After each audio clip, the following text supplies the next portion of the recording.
माँ बाप की बात का इताअत करना जिंदगी की कामयाबी का सबसे बड़ा राज होता है। याद रखना, ये बहुत अहम पॉइंट बता रहा हूं तुम लोगों को। दुनिया में जब तुम लोग जिंदगी से आगे बढ़ जाते हो ना, तो उसके बाद जब वक्त इतना हाथ से चला जाता है, फिर जब इंसान याद करता है वो वक्त जो माँ बाप के सामने गुजरा होता है ना, तो कसम से कोना पकड़ के रोता है उस वक्त के लिए जो वक्त माँ बाप के साथ था।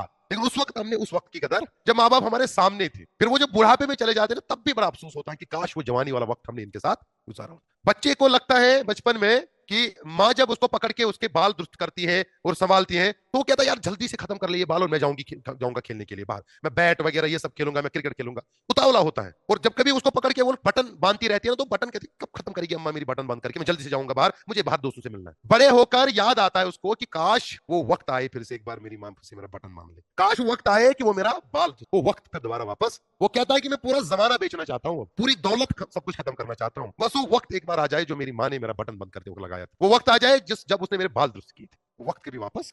इसीलिए टाइम इज प्रेशियस। माँ बाप दुनिया की सबसे बड़ी हस्ती और सबसे बड़ा प्रेशियस गिफ्ट होता है अल्लाह ताला की तरफ से। इट्स अ रियली गिफ्ट, और इतना वर्दी गिफ्ट दुनिया में किसी इंसान को नहीं मिलता है, नहीं मिलता, कभी नहीं मिलता। आप कुछ भी करिए, इस जमाने में माँ बाप से बढ़कर कोई दौलत ही नहीं है। तो माँ बाप इंसान को जब बोले, क्या कहते हैं वो माँ जो सुबह सवेरे बेचारी उठती है और उस तवे पे अपनी उंगलियां जला जलाकर पराठे और ऑमलेट और चाय बनाती है, किस मकसद से? कि मेरा ये लाल, मेरी ये लाडली सुबह निकले और ये भूखे ना निकले, इसका पेट भूखा ना हो, खुद भूखी रहेगी, 5 बजे उठकर दिन के 2:30 बजे 2 बजे तक भूखी रहेगी, लेकिन अपने लाल अपनी लाडली को भूखी नहीं भेजेगा। वो बाप जो सुबह सवेरे निकलता है फटे जूते पहनकर शाम तक, किस मकसद के लिए? पैसा कमा, किसके लिए? अपने बच्चे के लिए, ताकि इस बच्चे का कोई ख्वाब अधूरा ना रहे। This is very important to think and understand in this era.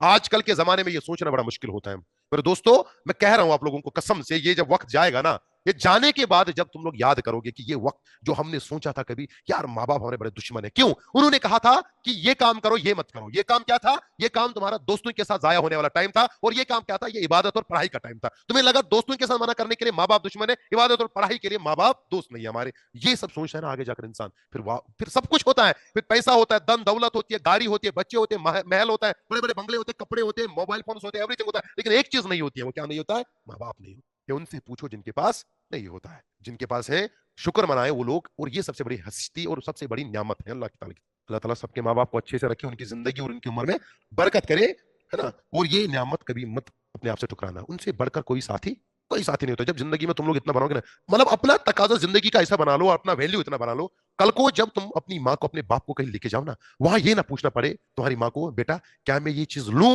ये ना पूछना पड़े। वो कहे बेटा मुझे ये चीज लेना है, वो कहे मुझे लेना है, और तुम कहो कि लो माँ उठाओ, फिर तुम्हारी रेंज या तुम्हारा पॉकेट कोई ना देखे। इतनी वैल्यू बना लो अपनी जिंदगी की, तब मजा है जिंदगी का। और वो पैसा हलाल होना चाहिए बस।